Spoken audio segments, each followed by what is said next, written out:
Hi, and welcome to F-Roll, the Fragility podcast. Together with our guests, we explore how the forces of fragility manifest across the world and in our day-to-day lives, and how we can build a more resilient future. I'm Mihaela Karste, and I'm joined by my two co-hosts, Paul Biska and Johan Bjurman Bergman. And today we are delighted to welcome back Alexandre Marc. This is round two of our conversations around the flagship report, Pathways for Peace. Alexandre is a political scientist and economist who brings over 30 years of experience working in areas of conflict and fragility across 4 continents. He was the chief specialist for fragility, conflict, and violence at the World Bank, and is the lead author of the UN World Bank report, Pathways for Peace, Inclusive Approaches to Preventing Violent Conflicts, which serves as the basis, as I mentioned, for our series of conversations with Alexandre. He has also co-led the preparation of the World Bank First Strategy for addressing fragility, conflict, and violence. Welcome back, Alexandre. Thank you. So last time, and for all of our listeners, please do listen to the first episode in the series of conversations. Last time we touched upon institutions, conflict, the necessity of conflict, and so much more. Now we're going to talk about prevention. So I was wondering, Alexandre, how do we build that path to prevention? Last time you told us that if we're just 10 years away from conflict, it's already too late. So where do we start and how do we build that pathway? So I think the different actors in countries should always have the issue of prevention in mind. There's violent conflict, but there's also very serious political crisis, big uprising, and these things are always a possibility. And they're more and more a possibility in a much more fragmented world, that is the world that we know today. So you should always think that no country is immune to the issue of conflict risk, of violence risks, crisis risks, political crisis risks. And therefore, in a well-organized democracy, I would think that that's what institutions think of, what people who represent institutions constantly think of. But in countries that are less well, that have weaker institutions and that have much weaker political settlements or political pact among the different actors, then conflict is much more of a risk. So what we did in the Pathways for Peace is we designed a small model that is more a model to explain to people how it happens, where you have basically on the top of the graph, you have a situation of peace. On the lower part of the graph, you have situation of conflicts. And what you have is you have a society constantly going as a wave between the two, right? And coming closer to conflict, coming closer to sustain peace, and then going back to conflict, going back to sustain peace. But then, when countries pass the red line of falling into conflict, then it's practically impossible for them, or extremely difficult, to come back rapidly into a positive element. That's why you have to be extremely careful that this wave never fall too low. And because it's like physics, because once you get into a dynamic that takes you down towards the violent peace direction, there's a lot of factors that start to play in. And the more you get closer to the red line, the more it's difficult to bend it back to the green line. That's why prevention should be constantly on the mind of political actors, civil societies, well-meaning people, private sector. They want to avoid a situation of conflict. Unfortunately, in a world like our world, where there's a lot of tension building up inherent to the economic situation, geopolitical situation, other situation, you have sometimes politicians that have a short-term interest to push towards violent conflict, just to get a dynamic behind them. These are like apprentice witchcraft, because they're playing with things that they don't know how to master, right? And then it can go down and then fall into conflict, and then they will also pay the price. But they don't always see it going. There's a lot of case today of situation of this kind. And what you need to do in conflict is constantly be conscious that when the wave go in the wrong direction, it's really important to do whatever you can to bring it back to the central, to the other way. So, since you mentioned witchcraft, I guess let's talk a bit about incantations. How do you talk about prevention in a way that does not sound too alarmist to be dismissed as irrelevant? Because if you are the person in the room saying, oh, something horrible is going to happen, this is going to fall apart constantly, on the one hand, if it does, you are vindicated. If it doesn't, you're not necessarily vindicated and you can easily be dismissed. So what is the thoughtful way to navigate this line that you've just described for us? Well, there's a couple of issues. I think what you say is very, very right, because one thing also that plays into this dynamic of conflict is when everybody gets a sense that things are just out of sync, that things are going bad. It's necessary to create some sort of attention to the problem, but it's also this general state of depression about a country. It's also not helping, is one of the factors that push the wave down, because there's so much expectations that things are going to get worse, then actually it gets worse because the incentive builds around that. So it's very important to be able to do the prevention without being also too alarmist, or will that being too negativist about all what is happening and saying, no, anything will go the wrong way. I think we're at a time in history now where we have a very strong tendency to be very, very dramatic about everything, to be very extreme about our views. But extreme, I don't know if we're extreme with the problem of climate change, with all those problems there. But it's true that there's a sort of negativist thinking, with maybe the exception of the country that are booming like China, or were booming, China until recently, and India until before COVID, where, you know, there's a lot of hope for the economic dynamic. But in many countries in Africa, in Middle East, in Europe, in other places, there's a lot of this negative feelings that are around, and you also have to deal with that. I think it's a difficult path to play. And again, when we say what should we do, the problem is that it cannot be only the government.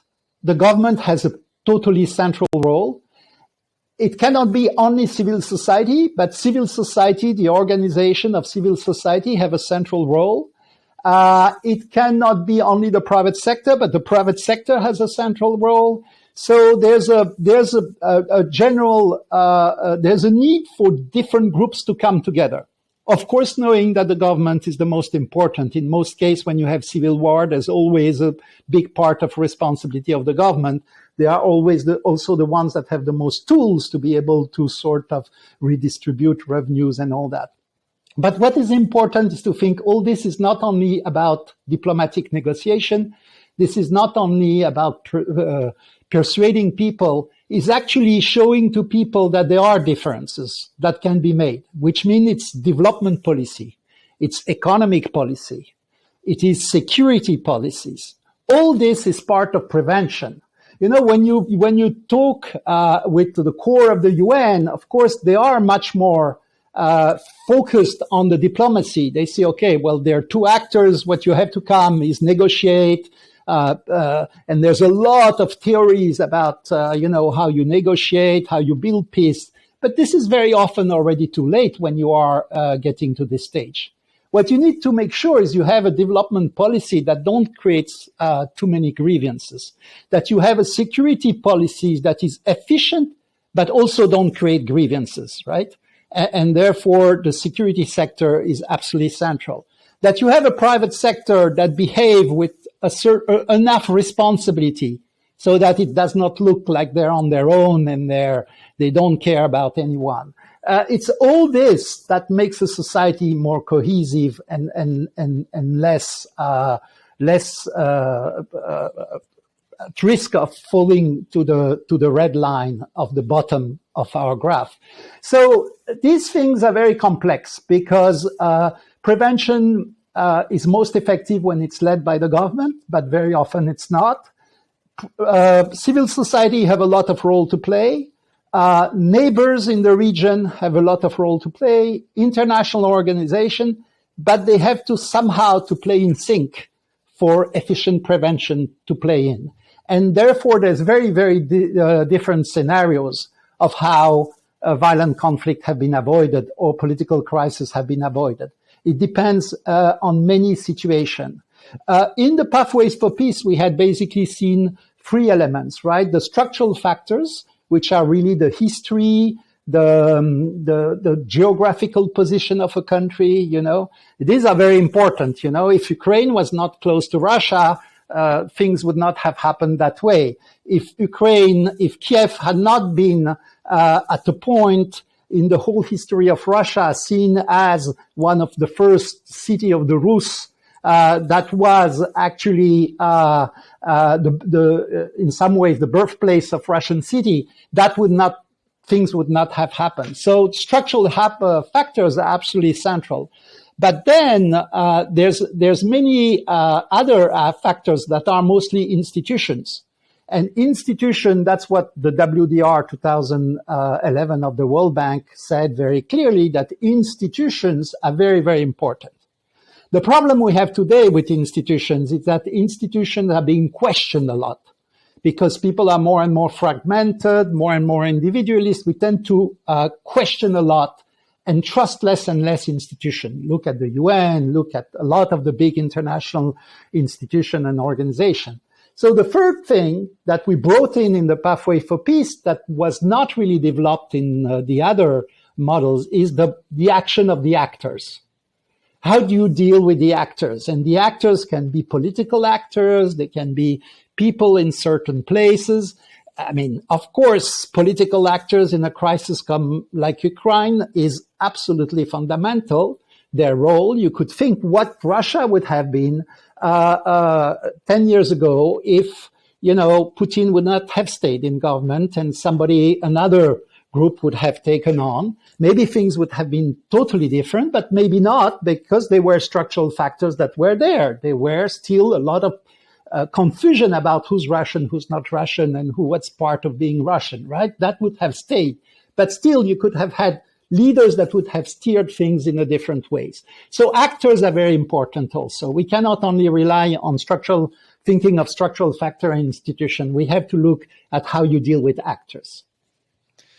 So in that vein, the report Pathways for Peace also kind of took a further granular look at this, and looking not just at the actors and kind of the processes, but also the different approaches, and proposed this new paradigm, which really gives, I think, a very high level of granularity to practitioners in terms of what hasn't worked and what might work in the future. Could you talk a little bit more about how you thought about that transition from kind of today's or a previous paradigm that is delayed, top down, fragmented, to a new paradigm that is more proactive, people centered, and integrated, and how that was then or is then kind of can be applied in the field setting, in the operational setting?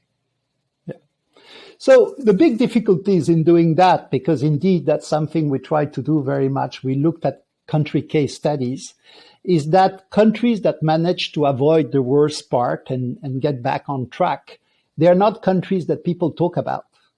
They talk about when they get to the red, and then once they're out of the red, they're completely out of the press, of anyone. That's good.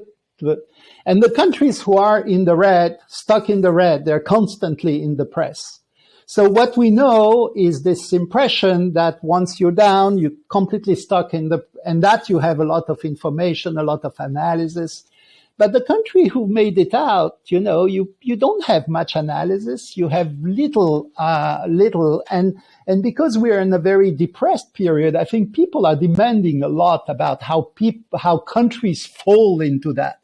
Few countries in the press are demanding, well, how is this country have managed to get out of it? Maybe I'm exaggerating a little bit, but it's pretty true. And when we went to starting to look at case studies, we realized that a number of countries, a number of situations, people were unaware, and there were relatively few studies and all that. So what we try to do is to look systematically at different experiences and what played a role. So, for example, if you take the Sahel, and I talked already last time of the Sahel quite a lot in Africa because I know this region quite well, it's really interesting to see in this terrible crisis that now hits the Sahel, how much Mali has been doing much worse than Niger, for example. They're all very much shaken by what is happening, but Niger is holding much, much better. So then, instead of studying Mali, that has been studied for so much, and we also studied actually to try to understand what was happening, we also looked at Niger, and it was very interesting to see the combination of policies that were used in a country where, you have to say, tensions are also very high. So one thing that we realized, for example, is that there was a very good combination in the way policies were handled between trying to deal with minority groups, and in particular how they handled the Tuareg war. Because in Mali now it's a very different war, but it really started with the Tuareg war. And what the Niger accepted, of course, the Tuareg groups in Mali and Niger are very different. So that also plays a role. They are much more fragmented in Mali, which means that there's much more risks of not holding together when there's a negotiation. But what they did in Niger is they actually brought, for a population that is a small minority, they brought a leader of the Tuareg as a prime minister for quite a long time, which is very, very difficult to do for a president, right? You have a group that represents a minority in the country who suddenly has a lot of power for some time, right? But that has managed to bring back, so that was the bring back the Tuareg around the table, but that was the part on the negotiation. What they did also is they realized one other thing that is very important is not to let violence happen very rapidly without having a control on it. Don't let violence escalate. And sometimes when it's small violence, countries don't pay attention or go with a very repressive aspect. There they developed a whole group, an institution that is especially monitoring the risk of violence across the country, with a system of monitoring that exists in every village, so that when they realize that there starts to be a problem, they can intervene much quicker, something that never really existed in Mali, for example. And this was actually quite effective of trying to defect violence in a country where a lot of the violence is actually not political. It starts by fights between groups at community level, and then it becomes political. So avoiding those fights was very, very important. So they sort of focus on this institution that was looking at it with a system of mediators that were deployed locally and all that. And then they did another thing, is they really focused on their security sector. And they tried to reduce corruption. They tried to train them relatively well, which was totally different in Mali because they had a history of coup. So for a long time, they actually didn't want the army to be very effective or very developed. And now they're still suffering out of it, right? But in Niger, they managed that much better. So they have actually a much better political force in Niger. But they also knew how to communicate to the population in a very complicated setting where Islamism is actually very strong. Why they were collaborating with the French, with other groups. They had a whole communication policies, while Mali had actually a very weak communication policies in the north, in the place where you had. So when you do comparison like that, you start to see that it's very much rooted in the reality of each country, but it's also a very ad hoc. It depends on each situation, but you have to have all the aspects, the security, the development policy, the political settlement. All this has to work together. And it's really interesting because the Niger created a council for peace that is a council that has development ministers, military minister of defense, minister of interior, that has a statistician that do the statistic, and all those people are on the council that advise the president when there's a risk of peace. So they see peace not as a problem of the military or a problem of other, but they see, for example, the Ministry of Development as a central figure in this council. So, I could take many, many examples, but usually it's this combination of things that happen. So I wanted to follow up a bit on the example of Niger, because since you've outlined these positive developments, unfortunately, Niger is now on the front line of the violence that is spilling over from Mali. And the western part of Tillabéri has a significant, at least in 2021, there were a couple of really high profile events that 100 people died plus more, plus declaring martial law, I believe, and something. So I wanted to take that and then link it a bit to your framework in the following way. And you can help if the way I'm building a case maybe needs a bit of adjustment. So you've described the process in which Niger made some positive steps in ensuring that internal conflict, let's say, is under control or certain grievances are responded. And at the heart of the framework that you've put in Pathways for Peace is an assumption that if grievances are met, if all the actors work together, the violence will reduce and the incentives a bit will change. Well, if we look at Niger and those perpetrating violence now, their incentives actually, they come from outside of the country, so borders are very porous. But it also brings a much deeper question as to what do you do with those actors, whether it is someone from, an insurgent, or whether it is someone like Vladimir Putin, who do not respond to overtures, who do not want to compromise, who believe they have a very clear vision of what victory is, and that involves almost the annihilation of the other. Because you can imagine various scenarios here. What would be your answer to that? How is it connected to the Pathways framework? And if it's not, what's your take on that? So this is very difficult. So on Niger, of course, I don't want to say that everything is perfect on Niger, but what I wanted to say is that in a situation that is extremely challenging, they have been doing things that I think were better. And as a result, now they feel, of course, the pressure of a situation that is degrading totally, especially in their neighbor. And I don't know how long they're going to hold this pressure, but I think a lot of the pressure is actually really from neighbors. I mean, neighbors that then, so the other thing that I think we said was very, very important before I answer your question, I want to say is actually working at the periphery of a country. Because very often all the attention is on the capital, on the center, and you don't look at what happens at the periphery. So that's also something that was quite important at some point, right? Now, there's so much you can do in the periphery between the zone of the three frontiers that is between Mali, Burkina Faso, and Niger, because there's very little resources there.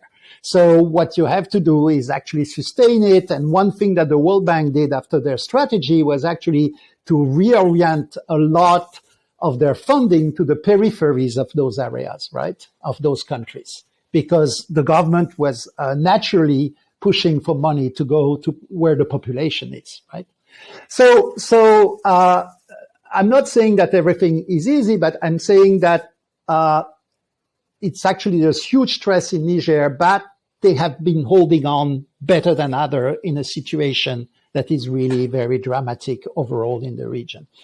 Now, what do you do when groups, and that's probably the big difference, when groups are very extreme in their thinking, and we're talking mostly about fundamentalist groups that wants to change things in a totally different way, that they will not go into a discussion. This is very different of subnational conflict. Even some of the worst, like at the moment between Ethiopia and Tigray, you can still, you have troops there, you can still have negotiation, the classical negotiation that you have. You can hold negotiation. But how do you hold negotiation with ISIS? How do you hold a negotiation with groups like that? You have groups in between, like the Taliban's, where are typically groups that do a little of no negotiation and cannot accept the society, but still have elements of negotiation. And a lot of, that's what the Malians believe. They believe they can negotiate with ISIS and others, but they will see that they cannot. This is not possible. In Nigeria, it was not possible. In those places, it was not possible. Those people have a sort of the worst of anarchism, right? They think that by destroying the world, they will actually recreate a new world that will be better. The worry is that you start to have a little bit of that on the international scene also today, right? And so you also have government that now starts to behave like that, of saying, the rules of the games in the world are really not worth. They're not what interests us. We have practically another vision of who we are, and table of negotiation of things like that don't work. So that's, I think, one of the big challenges of the world today, is that contrary to a lot of the conflicts that you had during the Cold War that were about regime, you still had a possibility to negotiate. But today, there's no more possibilities, in many cases, no more possibilities to negotiate. So then what you have to do is, that's where even the security sector becomes much more central. The sort of international alliance you can build are very central, and accepting that you need to do a lot for a certain population. But the problem is that some of those groups, extremist groups, they're not the poorest, actually, those people. It's just in their mind that they've disconnected some. And even if you tell them that you will provide a lot of funding in their neighborhood, they will not. But this is the extreme, by the way, of the groups, is the groups that the French were trying to target or others were trying to target. You still have undermining under that a lot of the issue that are the classical development issues. For example, in Mali, one of the big groups today is the Katiba Masina, which is actually Tuareg groups, right? It's a Tuareg group. It's a Pearl group, a Fulani group, right? A group of people who were herders.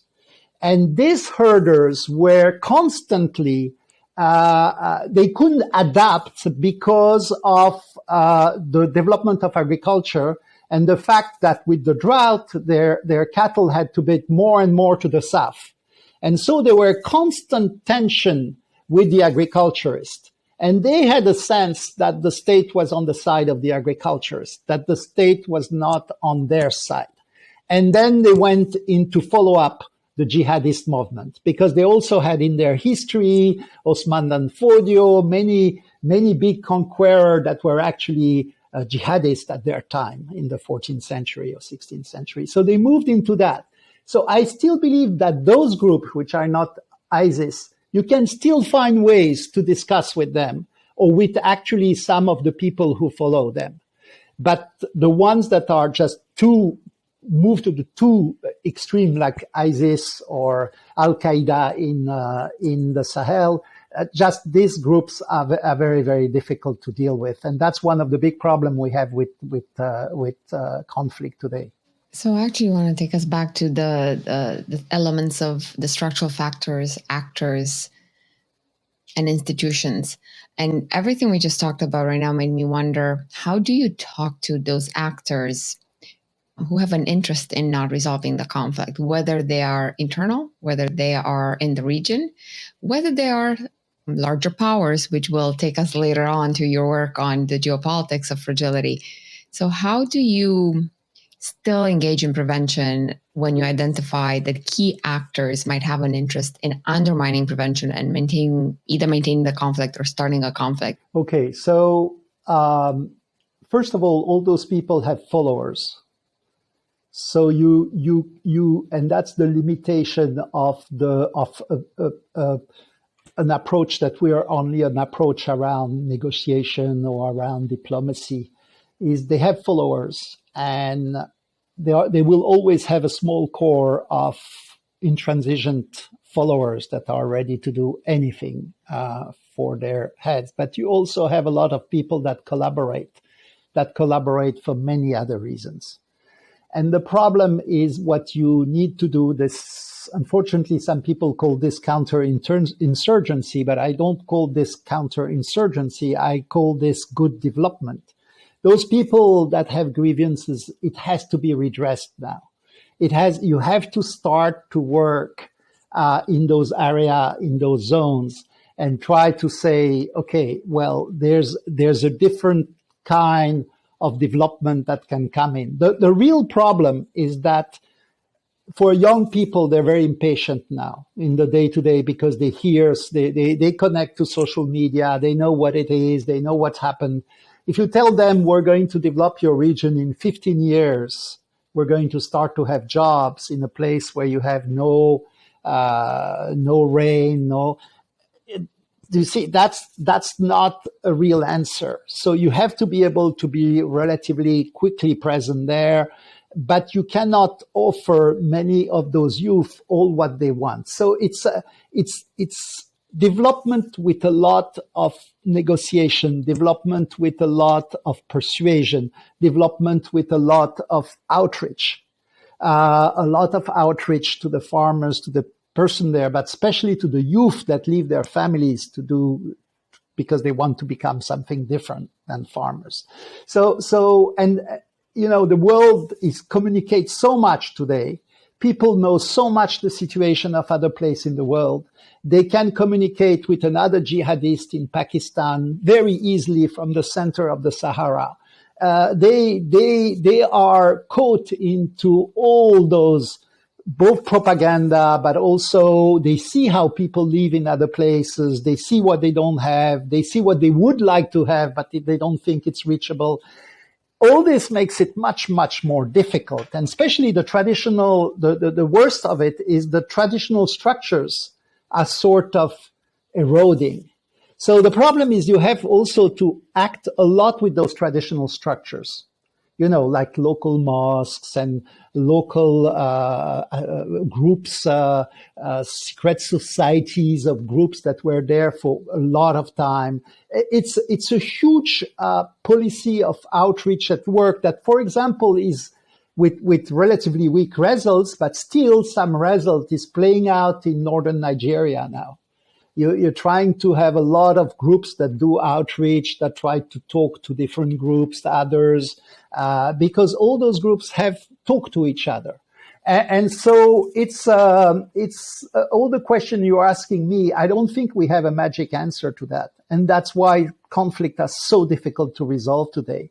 But I think we have some elements of directions, right? But they're very, very difficult to get implemented by a government who has little capacity, who has little ability, and who might actually find, for short-term reasons, also an interest in seeing the war remaining a war. Like, I would say maybe Mali for some time thought it was better to have their military occupied in the north with the rebellion than come and do a coup at home. Well, unfortunately, it went so bad that they came 2 times in one year to do a coup at home. So you have to be really, really careful on how you handle those things.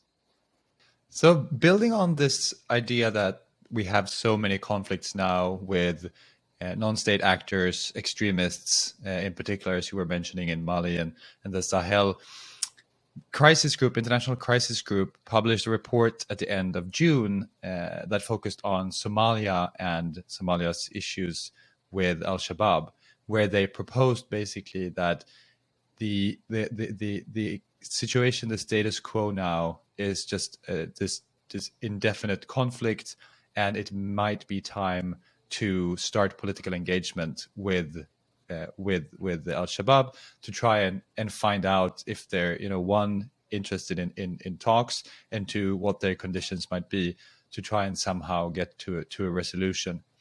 What is your take on that? If you put on your Pathways for Peace lens, the suggestion that states have to start negotiating with these groups in order to kind of ameliorate the situation for their citizens, and perhaps as a prerequisite to even be able to do the kind of development that you were just mentioning.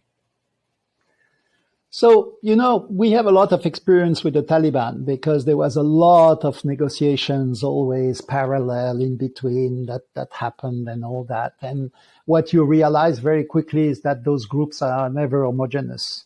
They actually are very efficient because they are very flat in terms of their management structure.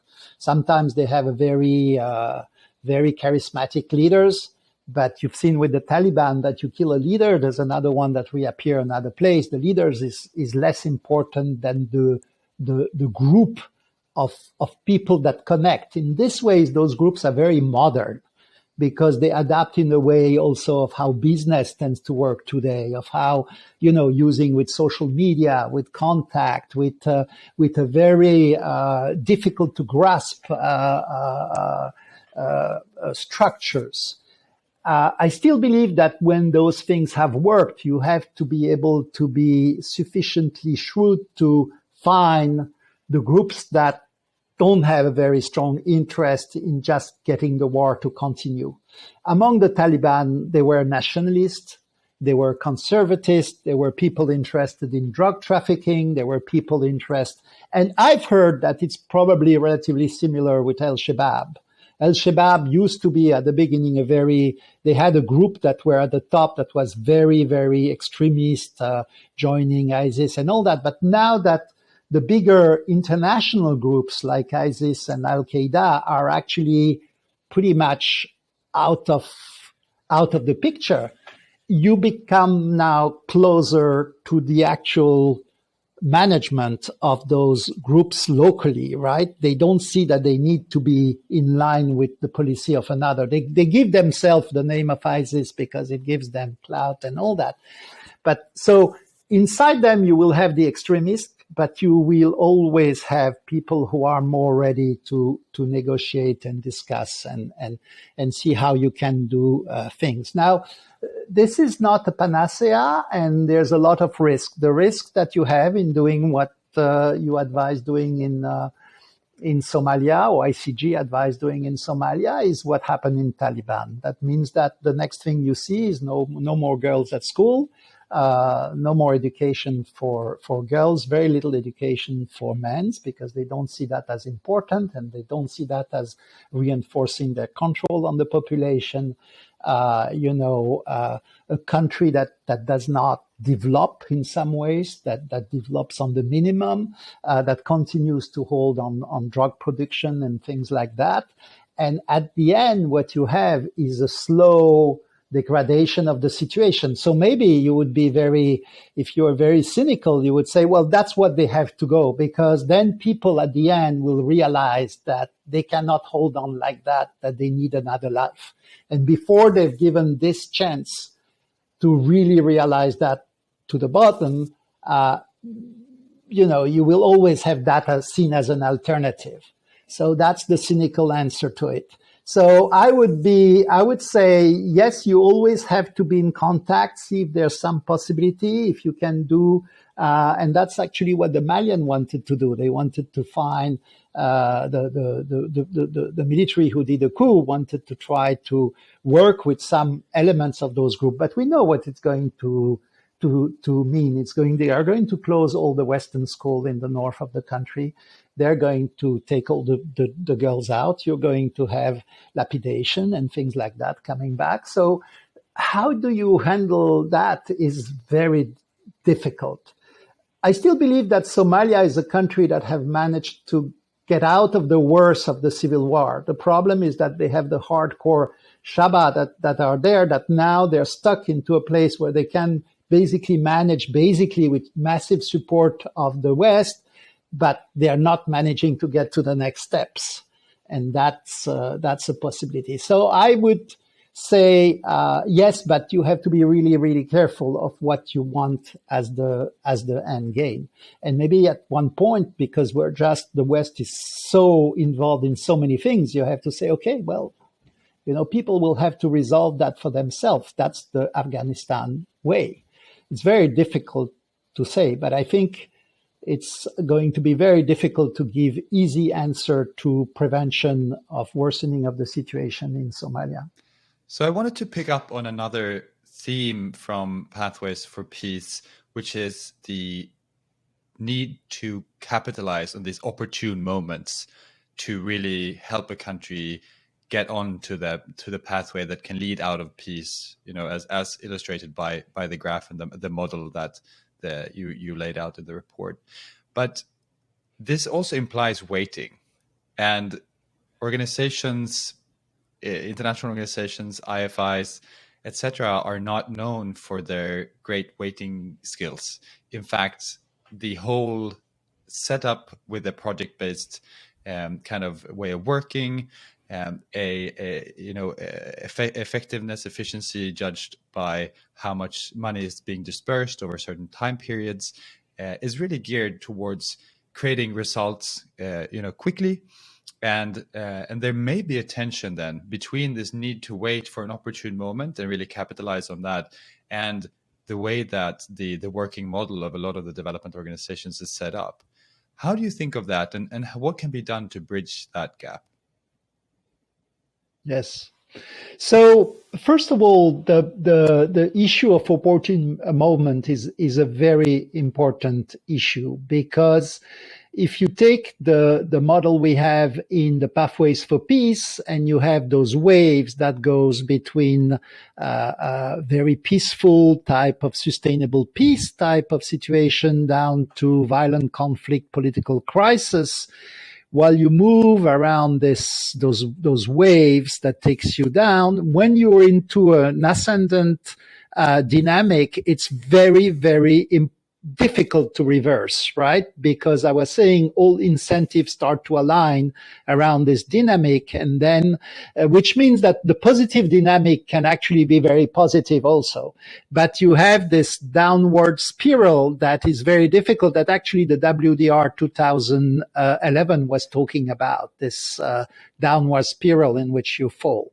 Now, there are big events that happen, that can be political, that can be physical, that can be geological, that can be all sorts that suddenly reshuffle a bit the cards and give opportunities to change the pathways.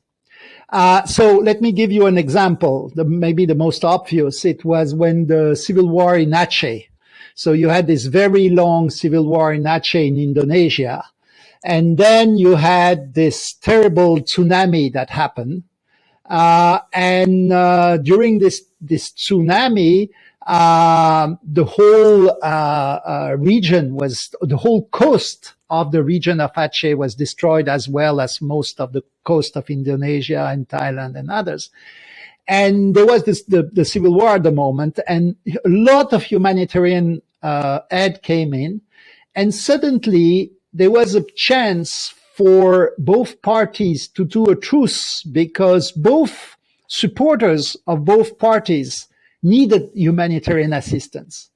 And out of this truce, that allowed to engage discussions between the Aceh independentists and the government. And finally, from there, they moved in finding a settlement. And so this terrible situation actually for the peace in Aceh was very positive. Then there was a settlement that gave a lot of autonomy to Aceh and allowed peace to be back, and relatively sustainable, because now it's decades that this have been settled. And you have other examples of this kind, right? So most of those change are, of course, political. You have an election that change things, or you have suddenly, I don't know, a security event that happened, and suddenly it changed the way people see the situation in the country. So they are more open to some form of settlement. Now, the big difficulties with the external actors is that they are programmed to work according to relatively defined moment, and especially they have to account for what they're doing, and every leader political in the West, for example, need to account of what they're doing. So just saying, in this country, we have to realize that not much can be done. Let's focus on development at a relatively low key. Let's do what we can, but let's be ready to act when there's this opportunity.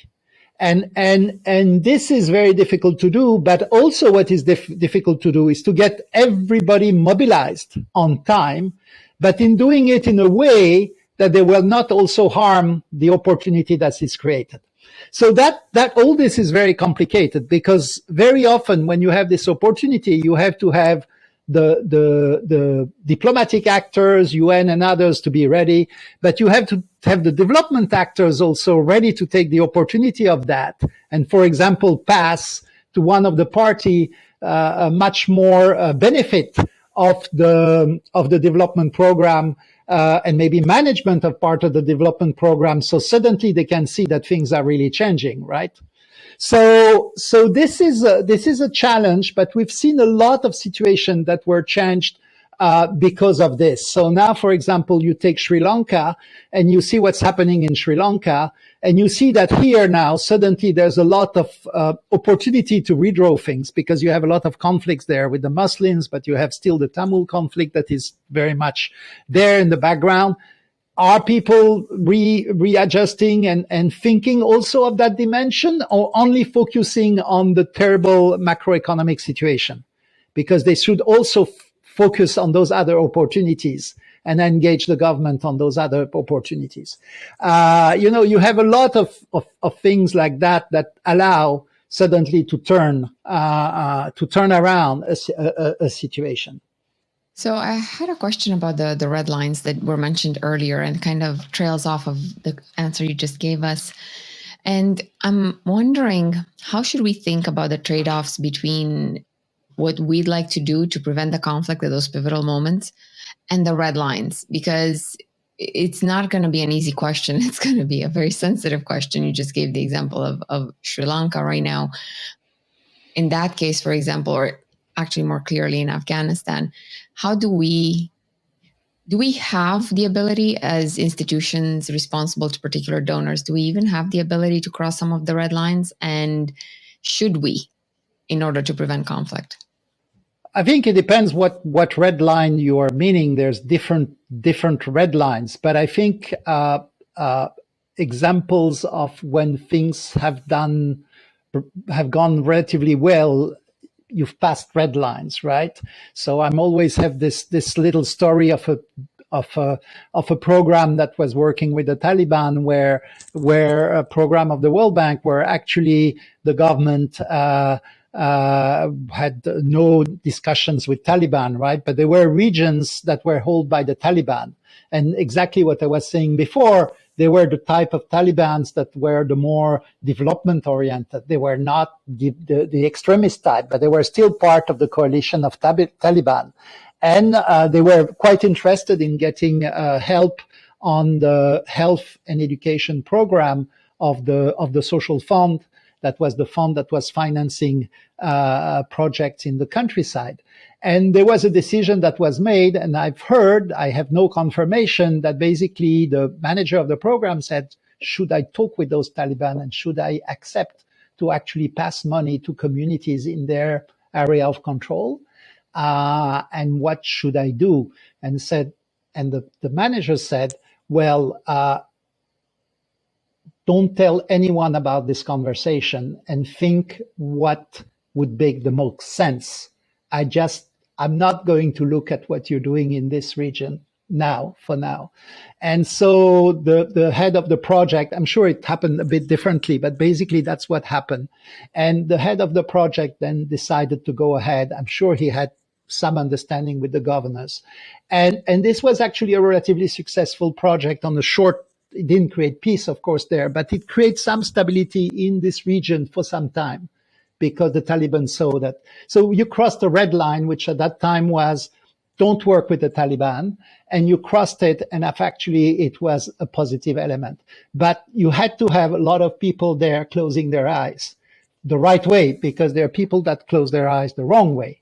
But it's very important to know how to close your eyes the right way at some points. It's a very difficult judgment to do. So it depends very much on where you stand, and again, with who you stand. I think the main problem you have is that a lot of people are not in the mind frame of thinking of conflict. That's why in the World Bank and many places now we have those conflict analysis that we do to try to awaken people to what's happening in the area of the conflict. They see the conflict like a lot of people see the conflict like an earthquake, right? It's something that happens outside of their possibility. This is not their field. For how many times I've heard macroeconomists and said, oh, if we have to think about the reason of the conflict, we will never do anything in this country. We just have to make sure that the macroeconomy is stable. And yes, indeed, it's very important that it's stable.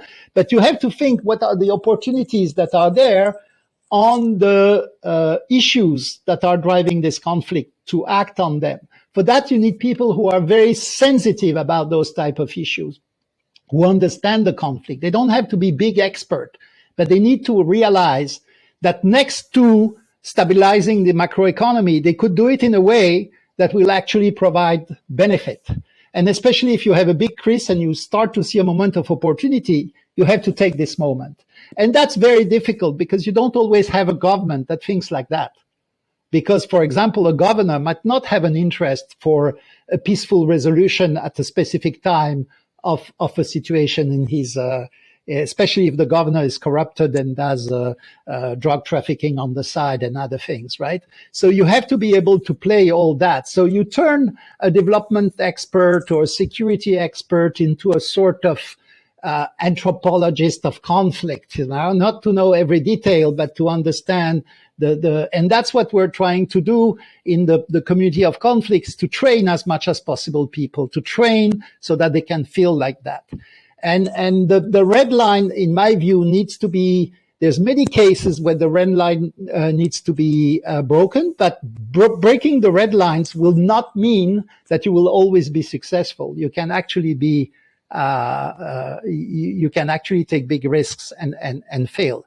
So you have to take these risks and accept to take these risks.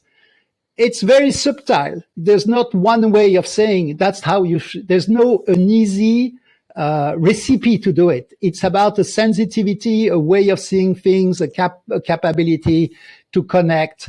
And you have to be in the field. And I've seen in Central African Republic at the time, for example, some representative of the World Bank, representative of the French government, representative of the UN that could manage to discuss those issues at night in small restaurants, in places, and come to do the right things, right? It never holds for very long, but for some times they were doing the right things, right? So it was quite interesting to see when they were doing that. And very often it was at the limit of the red line or passing the red lines. Well, one actor that is supposed to push the red line always and display risk-taking, sort of smart approaches is, of course, the private sector. And when you mentioned conflict analysis, it's often the case that private companies contract other private companies whose deliberate goal is to understand conflict and to try to help them navigate these situations. So I wanted to ask you, what can the private sector do for prevention in your framework? And then as a follow-up, it tends to be sometimes when you observe experts talk about this, almost fetishized, that the private sector's role is to go in and do what the public sector cannot. And I've always wondered, is that really the case if the state is not there to provide the modicum of security and other elements so the private sector can take off? How can that actually happen? So what's your view on the private sector and prevention? Okay, the first view I have on the private sector and prevention is that the private sector has been the big phantasm of the development organization, security organization, and diplomats. It's this big fantasy that suddenly the private sector will come and will resolve the problem of a country. I never understood very much, though I was in many meetings about how the private sector were going to resolve the problem of Somalia, the problem of other places. I frankly never understood that. I never understood the logic. I understand the reason why they're saying it. They don't want to spend their money. They want others to spend the money. I understand why they're saying it. The private sector is very powerful. They can do things. But this idea that the private sector will come in, create a lot of jobs in Somalia, and therefore things will be resolved with this conflict is total fantasy. It's a fantasy that is probably the biggest fantasy that holds in the development community on this role of the private sector. Now, this being said, I think the private sector is a very, very big actor in society, like every other actors. So they can create the conflict, they can resolve the conflict, they can help in improving the conflict, they can help in making it worse. They can create a bad political situation. They can improve the political situation. They can do the same thing that everyone does, but they're certainly not the miracle answer. So let me go back a little bit on why. People take it reverse. They said if the private sector was there, a big private sector, a very good private sector was there would be no more conflict. Well, that's not how it works. If there was no more conflict, and if there was no more corruption and fragility, then you would have a thriving sector. So it's just like the logic works the wrong way when people do those arguments. I just don't understand how they can do it. So the result of that is that there's huge energy put in trying to force the private sector to become a good private sector in place where they can only succeed as a private sector because they have to have money. If not, there's no interest to make money by being a bad private sector. So, you bring the private sector, the only way they can do is by corrupting the people at the border, that's the only way they can make money. And you push them in there, and you force them to be there. And so I saw all this discussion, for example, in Burundi about the private sector. That's fantastic. And then I said, okay, that was the IFC, by the way. Where did you invest it? Well, we created 2 hotels in Bujumbura. I said, great. 2 big international hotels in Bujumbura. So what's the impact on the peace? Well, all the peace negotiators and all the development organization can stay there when there's a need. Oh, wow. I mean, in terms of argument for why you should invest in big hotels, because that's the only investment they could find, all the others in coffee, cocoa, and all that were all corrupted. So they end up doing 2 hotels. So just to say that sometimes we engage into rhetoric that just really don't work. Now, there are cases where the private sector, for their own interest, if you can match their interest with the situation, can help. So, we know the case in Kenya where the association of private sector owners, the big Kenyan private sector, played a huge role in lobbying. Actually, the presidential candidates, that they were all coming from the private sector in order not to restore to violence. That was in 2013, the election of 2013, and they already played a big role in trying to stop the ethnic violence that happened in the election of 2007. So these are cases where it works. There's other cases like, for example, of oil companies or companies of this kind that try to do a special effort to make sure that they create more jobs than they would normally do with an oil company or mining company that actually usually uses very little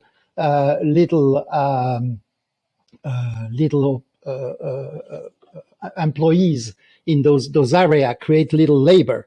So you have those cases where the private sector has played a more stabilizing role. In Sudan, the private sector wanted to avoid the civil war in southern Sudan, so they actually pushed for negotiation and paid for some negotiation and all that. So you have indeed the private sector that plays like other actors, but the idea that just bringing the big private sector there in a situation where you have bad governance, that's a way to get the more government out of their prime responsibility, which is their prime responsibility to create the framework. Now, once a situation moves into a more positive situation and things are better, that's where you have to reduce the risk of the private sector so that they come in. So in a path for improvement, it's very important that at a certain stage, private sector is ready to take some risks, because indeed they will create jobs, some jobs. They will create a lot of the conflicts are not about jobs, but still they will create some jobs that will help. They will create a situation. They will pay tax, so it will give tax to the government, so that the government. So in a period of restoration, that's very good. But I've seen so much effort pushed at putting private sector in situations that were just contrary to the basic incentive of doing business. And what do you expect they do? Well, private sector, the drug dealers of Colombia or Peru are private sectors entrepreneurs, right? And they're very, very effective. The Al-Shabaab lives out of selling carbons, right? But that's probably not the type of private sector that is very important in those countries. But these are the ones that are creating more war than they're creating peace. But these are the ones that are thriving in this environment. The other ones are not thriving. So you first have to establish the condition for the private sector to come. And then when you start to have the basis, then it's very important to reduce the risk of the private sector so that they can thrive and protect them and all that. You talked about the entrepreneurial organized crime members. And when you're thinking prevention, the report really laid out these three principles that prevention has to be sustained, inclusive, and targeted. But I'm wondering, how does that work in the world we live in right now? Because I was wondering if you can just take us back to both the work at the report, but also update us since, because the report makes a case for prevention in an interconnected world. I'd say that since the report was published in 2017, the world has changed further. So I'd love to hear your thoughts on that. Yes, so that's a fundamental issue, and that's what, since I left the World Bank, I've been working on, basically, is how those conditions are changing.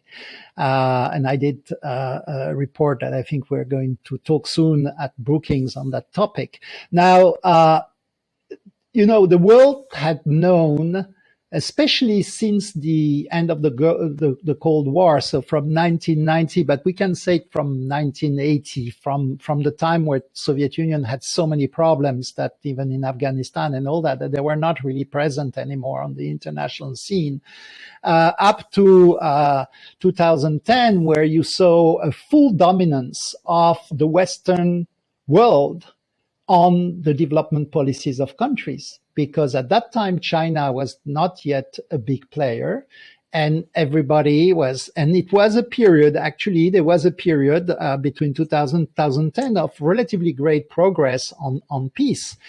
It was the United States was an absolute superpower. It had in some ways won the Cold War. It was at the top. The international organizations were totally into the field where they were controlled by the West. So World Bank, IMF, all these, where they were already before, but then the control became even stronger. And all the development actors were coming together and thinking about fragility and all that. Well, since then, you have a big change. Not only you have China that has become one of the biggest provider of international investments, but also in many places of foreign aid to most of the development world. They have become bigger investors than any of the countries of the West. And you had also smaller countries that started to see the opportunity to influence very much according to their own setup, their approach to those countries. And fragility is not part of their view of the world, right? So all what we talk about fragility is not part of the view of their world, and they are becoming the biggest financiers or involved in those issues, very involved in those issues, and that changed completely the way you can influence your dialogue with governments, your dialogue with others. And it has a huge impact on conflict, on democracy, on many other things. And I think it's going to change fundamentally how we're going to work. And I think what happened in Afghanistan is a first manifestation of that, where you decide that maybe that's not where you should be. This is a country that will return to very old things, oppress women and all that, but you cannot be everywhere. You just have to be where you can be. That you will have to deal with countries when your own interests are directly connected to that. But the big risks I see is that we go back to the Cold War proxy war system, where we use fragile state for carrying our proxy war. And it's starting, us, when I mean us, is all the power in the world, right? So I see that happening in Mali now. I see that happening in Central African Republic. I see that happening in more and more countries, in Myanmar, in other places, where you have, and that might be dramatic for the future of fragility. So can you make the case, because we've all seen sort of the support, even in Western countries, for less involvement around the world, which means that sustained prevention might go away. You can't, if you can't be sustained, if you can't be there for 25 years continuously to ensure the changes that take a long time, that the corruption takes 20 plus years, right, to even see a reasonable decrease. Make the case for a citizen, the average Joe or Jane in the donor countries. How should they think about the world they live in today in terms of them needing to support and their governments needing to support prevention in places they may not even be able to spell or pronounce or really honestly care very much, since they're dealing with so much in their day-to-day lives? Yes, that's a very good point. Though I think we have, the situation of Afghanistan with what happened with bin Laden and September 11th shows you that, fragility can have, aside from, I believe that the worst thing for fragility is the humanitarian situation for the people in those fragile countries, but it shows that it can have a direct impact on people living in a city in the United States, and this is not finished, right? So this can happen anytime. So just saying that, fragile countries we're not just going to pay attention for them. First of all, they're close to 1/4 of the countries in the world. So it's very difficult to say, I move out of 25% of the countries in the world. But it will certainly say that you have to do things differently. You cannot work in Zambia with your development programs and your discussion with the government if there behind this you have the Chinese that holds 80% of the investments, and they don't believe in your approach. What I think is possible, though, is that's where Russia, China, Iran, Turkey, they seem to play the same thing in the sense that they say, I don't want to play according to your rules, I'm going to have my rules. They still have very different interests. China have an interest of stability and doing things in a way where they can make money. They are still into making money. Russia into disrupting as much as possible the West. So it's a very different strategy. China will disrupt if they can, but at the end they want to make money. So Turkey wants to make money. They can be disruptive, they can be helpful, they can be in between.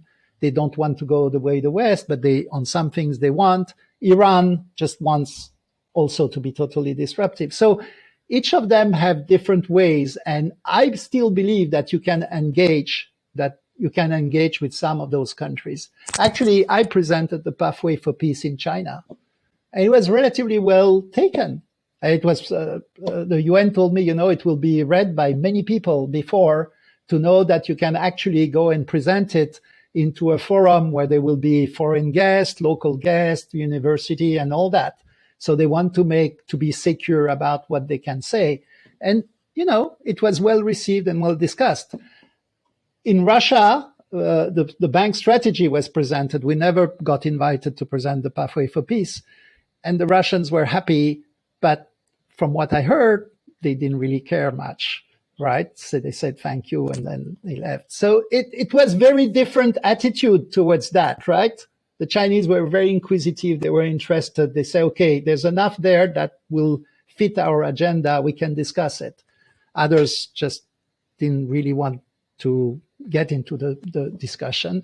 So it's going to be very different the way you do business. But if you don't look at that, then continuing the same way just is meaningless. I wanted to pick up on what you mentioned about investing in, for example, Zambia, and then having China being kind of an actor in the background. So it's an interesting dynamic now, and which has obviously grown over the last decade, as you mentioned, where China, the model of governance that they're promoting appeals to many African leaders who have been in power for far too long, where democratic governance is not very well developed. And also they are developing technology, smartphones, for example. A company called Transition Holdings has almost 50% of the African smartphone market now, because they're catering to the needs of people in conditions like the African ones, where you can't maybe charge your phone that often. It needs to overheat much less, etc. And so you have this situation where really despotic sometimes leaders are in favor of the governance model, and young people who are hungry for technology and a better life are really liking the soft power, if you will, that China is bringing to the table. So in that in that context, I should say, how do you promote a model of governance that we in the West perhaps think is better, with increased accountability? And how do you kind of get those young people on board with such a change, if you will? Yeah. So you see, once again, you see China evolving a lot. China today is ready to adopt a lot of the most stringent social accountability rules, because they need to get in deals with Western company, and those Western company have they just don't have the technology, the access to market, and all that to do it. The Western company desperately need the cash and the money. So you have everywhere, on lithium, on oil, on everything, you have those joint agreement. And for that, because it's a Chevron or it's a company that's American or European, they have to respect the social safeguards or the environmental safeguards. And they're perfectly capable. They have now the tools to do it. Sometimes they feel it's easier to do it without it because you make more money. But if they have the incentive, they will do it, right? So you have now very sophisticated joint venture with all the responsibility, environment, and all that, where the Chinese are part of those joint ventures, right? The Chinese, on one side, criticize the West, but they look also a lot what the West is doing. And sometimes, for example, in Sudan, they were very proactive in trying to support the UN involvement in peace talks because they have big investments. So the Chinese actually funded a lot of the peace talks in southern Sudan to protect their investments. And you know that now they're the number one funder of the peacekeeping operation at the UN. So with the Chinese, as you said, it's a bit of everything. And that's why you have to take this opportunity. That's what I believe, that not to see China as only negative, but see that Russia is a completely different ball game at the moment. It's a completely different ball game because they're really trying to just undermine simply the West, and they go to a place where they have no strategic interest, just they see a hole like Central African Republic where they can shame the West and create problems. And so they move in this hole while funding it through corruption and other ways. So it's a completely different ball game. But in all cases, you have to be very aware of those different presence and how those other actors. In 2000, you didn't have to be very aware. You just didn't care. Actually, the World Bank was implementing a lot of their projects through Chinese companies, and it was relatively well done, right? So nobody was paying too much attention. Then we had the big crisis. And now, for example, in Sri Lanka, the Chinese are the biggest investor with the Japanese, right? In terms of sovereign funds, that means government funding. And they are going to collaborate, sure, with the IMF and others, because they have to see what will happen with all those investments they have done that the government cannot pay back. So they will have to play the game at some point, right? And see how they can get back into those forums where these things are discussed, the G7 or other, where they can have influence, because that's a big pot of money in Sri Lanka, but in other places. So all this we'll have to see but it means that you'll have to approach fragility with this additional geopolitical lens if you want to be effective, that up to now, people were not paying great attention to it. Thank you so much, Alexander. Just as before, I think we could keep talking for hours, and we will talk again in our third installment in this series. And we will go much, much deeper into the geopolitics of fragility. And that's a report you published recently with the Brookings Institution, and we'll link to it in the description so people have a chance to see it and read it ahead of our next episode. So join us next time for more on the geopolitics of fragility, how the new context and the global powers are shaping fragility, and whether or not peace is still possible. Alexander, thank you so much for this round. And we are looking forward to seeing you in the next round. Thank you very much. It was very challenging to respond to all your questions. Thank you. They were very good. Thank you. And to our audience, thank you so much for tuning into F-World today. We hope you found our conversation interesting and inspirational. If you're watching us, please hit subscribe here on YouTube. If you're listening to us, please do subscribe to us. And if you want to know more about F-World, visit our website at f-world.org and follow us on Twitter at F-World Podcast. Thanks for listening.